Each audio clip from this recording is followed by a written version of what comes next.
It's November 14th, 1991, and considering how The Simpsons began its season with the King of Pop, Michael Jackson, guest starring in the season premiere, it only makes sense that not but less than 2 months later, on November 14th, 1991, Michael Jackson would premiere his newest music video before, of all things, the newest episode of The Simpsons. Now, the moment you've been waiting for. Ooh, don't touch that dial. He's bad, he's cool, he's dangerous, he's the king of pop music, my main man, Michael Jackson.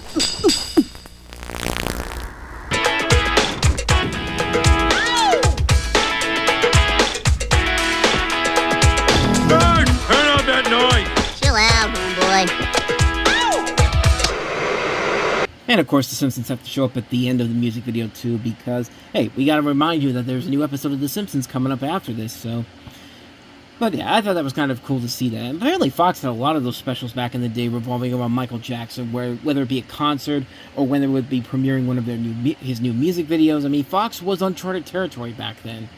Certainly not like today's Fox, unfortunately, but that's besides the point. That's another topic altogether. So let's go ahead and talk about the actual episode itself. Saturdays of Thunder, first broadcasted, as I said, on November 14th, 1991, written by Ken Levine and David Issacs of Cheers fame, and directed by Jim Reardon.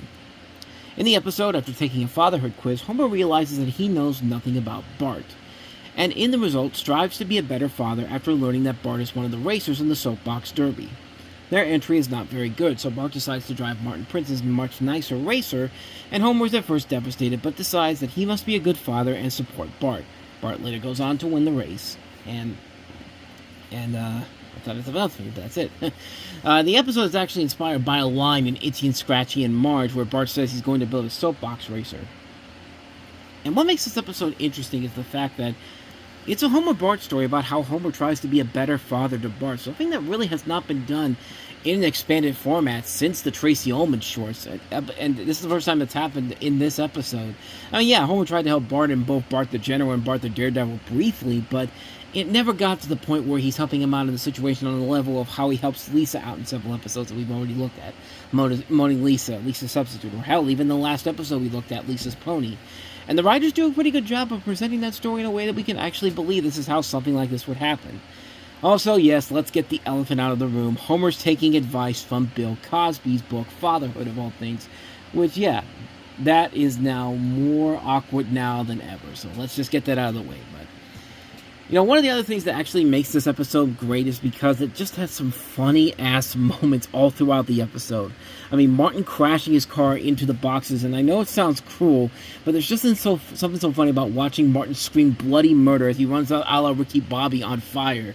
I mean, and not to mention that this is also Lucy Taylor, who also does the voice of Gonzo from Muppet Babies and Huey, Dewey, and Louie. And every time I hear that scream, I just think, for some reason, I keep thinking of Gonzo screaming at the top of his lungs, because it literally does sound like Gonzo screaming when you hear Martin screaming bloody murder.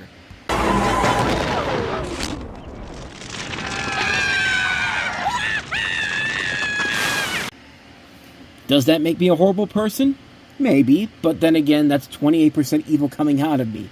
Yeah, I took that poll that had been going around the internet, and it turns out that, yeah, I had 28% evil coming out of me, and so take that for what you will, but anyway, that's a whole other thing altogether. Not only that, but you have funny moments such as the center Homer gets sent to after he scores low on the test, which is just so insane and so crazy, and just the payoff at the end of the first time we go in there is just great.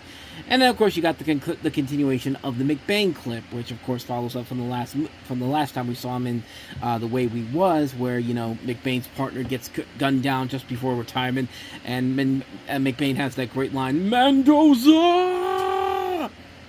Like, great stuff there, and it's just, the episode's just great overall. Saturdays of Thunder works because the story works, the father-son dynamic is nicely put in, the animation is great, the comedy is top-notch. It's just another classic Simpsons episode.